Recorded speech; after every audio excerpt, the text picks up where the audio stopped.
बहुत बहुत शुभकामनाएं। महाशिवरात्रि केवल एक पर्व नहीं, बल्कि आत्मा और परमात्मा के मिलन की रात मानी जाती है। पृथ्वी पर आध्यात्मिक ऊर्जा चरम पर होती है। मन, शरीर और आत्मा को शुद्ध करने का श्रेष्ठ अवसर मिलती है। शास्त्रों में कहा गया है कि इस रात्रि की गई पूजा हजारों जन्मों के पापों को शांत कर देती है।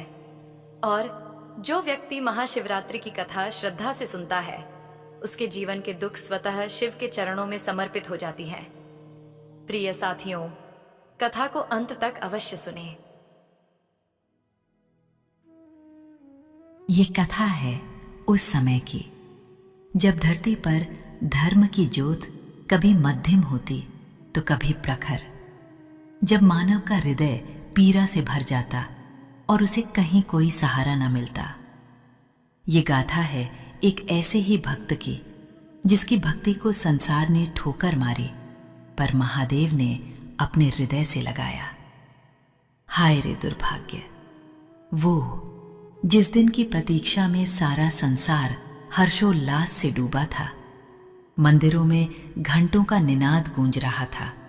धूप दीप और नैवेद्य की सुगंध से वातावरण पवित्र हो उठा था।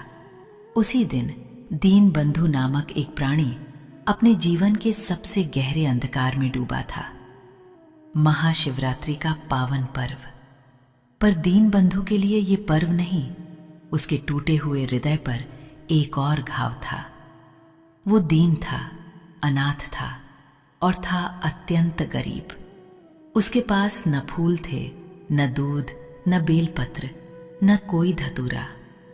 उसके पास थी तो बस एक कांपती हुई आत्मा, एक फटा हुआ हृदय और आंखों में उमड़ते खारे आंसुओं का अथाह सागर।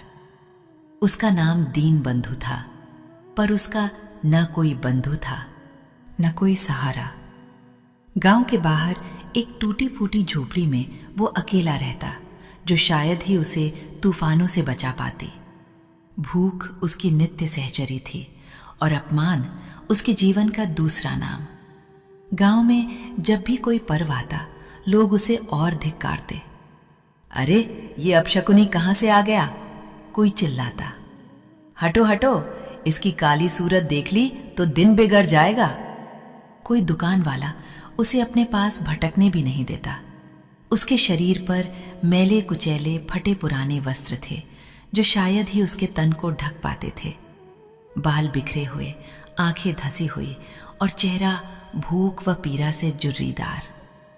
एक बार की बात है, गांव के मुखिया के घर विवाह था। दीन बंधु ये सोचकर कि शायद आज उसे कोई एक निवाला दे दे, हिम्मत करके उस घर के आंगन के बाहर जा खड़ा हुआ।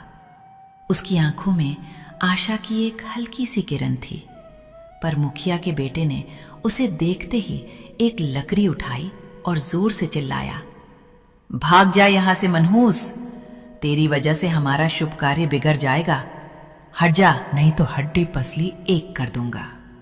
लकड़ी की मार उसके दुबले पतले शरीर